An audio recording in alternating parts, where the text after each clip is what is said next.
هل سمعت يوما عن امرأة كان صوتها يحمل هدوء الأم ووقار الملوك؟ هل تتصور أن يناديها رئيس الجمهورية ويقول لها يا همة يا بنتي؟ من هي تلك المذيعة التي ادخلت الاحترام والهدوء إلى كل بيت في مصر؟ إنها همة مصطفى.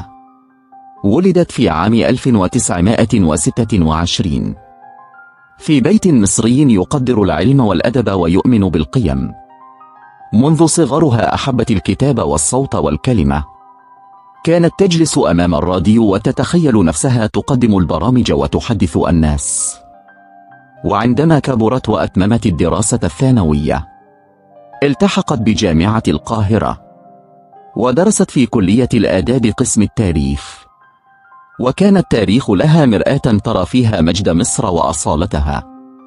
وبعد تخرجها تقدمت للتلفزيون المصري الجديد، وفي الاختبار الأول أبهرت الجميع بصوتها الهادئ وثقتها بنفسها، فتم اختيارها من أول يوم لتكون وجها للشاشة المصرية. وبدأت رحلة طويلة مع الكاميرا والميكروفون. صوتها كان يدخل كل بيت بهدوء ويملأه طمأنينة. قدمت برامج كثيرة لكنها كانت كلها تحمل بصمتها الخاصة. فقدمت برنامج خالي بالك، وكان برنامجا يناقش قضايا المجتمع ويستمع لصوت الناس بهدوء وحكمة. وقدمت برنامج على شاطئ النيل، وفيه كانت تجلس مع الناس على ضفاف النيل وتستمع إلى حكاياتهم وأحلامهم. وقدمت برنامج الأسبوع في ساعة، الذي كان يلخص أهم أحداث البلد والعالم بشكل رصين وراق.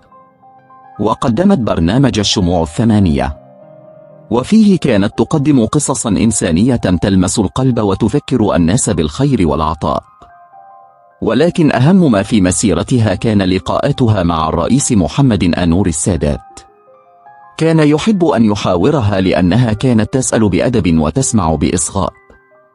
وكان يناديها في اللقاء ويقول يا همة يا بنتي، فتبتسم بخجل وترد عليه باحترام وتواضع.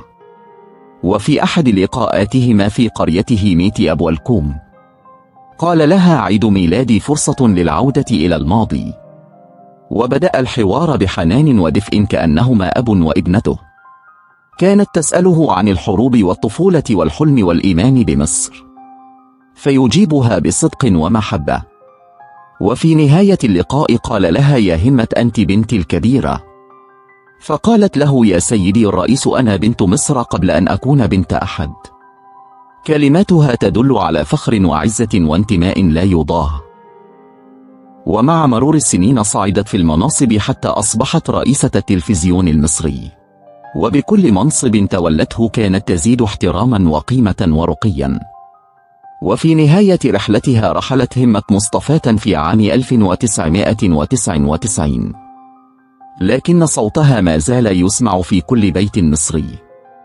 وكل من يتحدث اليوم باحترام وهدوء يحمل جزءا من روحها. فإذا أعجبتك الحكاية فادعم القناة واشترك فيها واضغط على إعجاب وشارك الفيديو. فقناتنا هتحكي وما تستغربش.